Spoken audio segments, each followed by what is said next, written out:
Mr. Wernlund. So this is my Hypocrisy of America speech, and enjoy. So the America we have found ourselves in today is much different than, say, the America that was established in the late 1910s to early 1920s. While society was much different compared to present-day America, one thing is similar: a major pandemic. The Spanish flu of 1918, or as President Donald Trump has begun to incorrectly refer to it, the Spanish flu of 1917, was a major pandemic which swept America from 1918 to 1920. And the current pandemic running rampant through America is that of the novel coronavirus, also known as COVID-19. What should have happened with the handling of COVID-19 was that the nation should have banded together and put the health officials to the forefront, leaving the bipartisan politics to the side. Let me emphasize that this is what should have happened. Unfortunately, not only has there been constant bipartisan disagreements, but there has been an unprecedented amount of hypocrisy surrounding the mismanagement and handling of the coronavirus by the government, and more specifically, President Trump himself. An example of his hypocrisy has already been given, his referring to the Spanish flu of 1918 as from 1917, and his constant ignorant denial that he is in fact incorrect. That is not the only occurrence of him falsely claiming something, though. On April 24th, during the White House's coronavirus task force briefing, Trump himself suggested that, quote, "And then I see the disinfectant where it knocks it out in a minute, 1 minute. And is there a way we can do something like that by injection inside or almost a cleaning?" He then later went on to backtrack this claim, suggesting that, it was a rhetorical question. However, suggestions like this could in fact be dangerous. People watching their president, the person who is supposed to be knowledgeable and trustworthy, say something like this, which could potentially harm them, could in fact attempt to follow his suggestion and hurt themselves. Currently, the CDC guidelines recommend wearing a face mask if you are going outside of your home into public spaces. However, Trump goes against his own government's guidelines by he himself not wearing masks in public and mocking people such as his 2020 political candidate, Joe Biden, for wearing a mask. This is, again, an example of menial bipartisan politics, which are frankly unnecessary, and a pathetic attempt to turn people away from Biden in the upcoming 2020 presidential elections. Turning our attention momentarily to Twitter, where the president is most active, in April, Trump had made a tweet calling to, quote, "liberate," all capitals, states such as Virginia, Michigan, and Minnesota, who all had strict lockdown regulations due to the effect of COVID-19 in those states, specifically.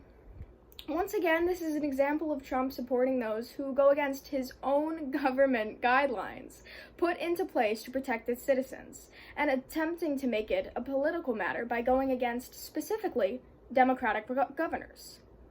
This should not be about red versus blue. The coronavirus does not pick and choose who it affects because of their political affiliations.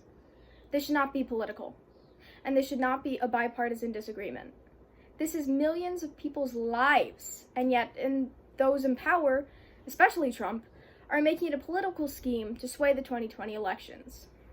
Speaking of, COVID-19 has brought the idea of vote by mail being used in upcoming primaries and the November presidential election to the forefront. Trump claims that vote by mail is untrustworthy and is avidly protesting against its use, even though it has been used for decades, and how it is especially needed in a time where it is not fully safe for millions of people to leave their homes and vote.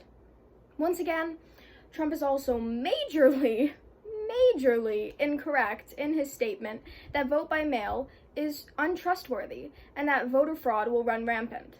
The fact of the matter is that the truth is the complete opposite, as, quote, "an exhaustive investigative journalism analysis of all known voter fraud cases identified only 491 cases of absentee ballot fraud from 2000 to 2012, end quote, and, quote, literally billions of votes were cast."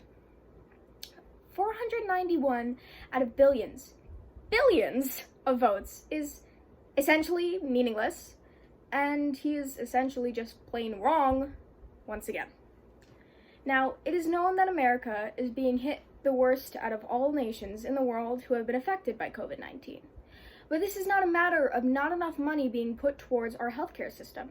In fact, the government contributed $750.2 billion to Medicare in 2018, which was 21% of the national healthcare expenditures that year, $597.4 billion to Medicaid in 2019, which was 16% of the national health expenditures, and $1,243 billion to private healthcare institutions in 2018, which was 34% of the national healthcare expenditures. All of that combined, which is not even 100% of the national healthcare expenditures in 2018, is well over $1 trillion, which is an incredibly high amount of money being put into our healthcare system compared to other nations.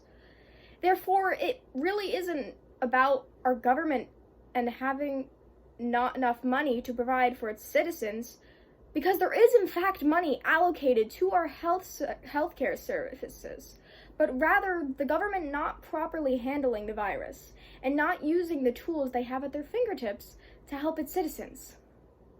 Let's look at the numbers again. America has over 1.6 million cases of COVID-19 and over 101,000 deaths.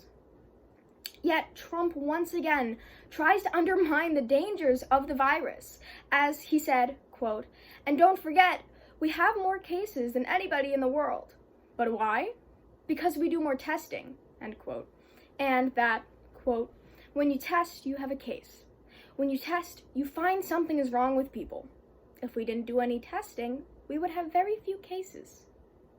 This is just flat out incorrect, and it's bewildering that he would even say something like that.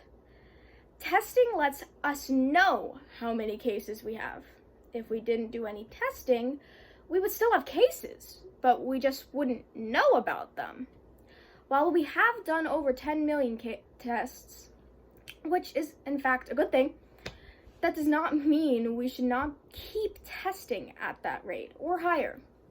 Lastly, to look at Twitter once again, Trump has been constantly referencing the elusive Obamagate, such as this tweet, quote, all capitals, "Obamagate makes Watergate look like small potatoes."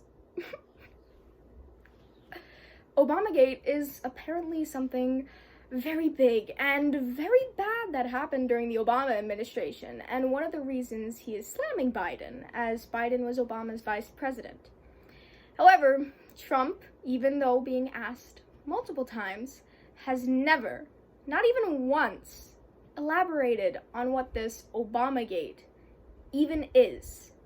This partisan hatred, especially during a time of not only national but worldwide crisis, is ridiculous and unbelievable. Donald Trump has, to be blunt, proven himself to be incapable of following his own administration's guidelines, hypocritical on every front, even when it comes to numbers and history itself, and to be what he fears the most: fake news. Thank you.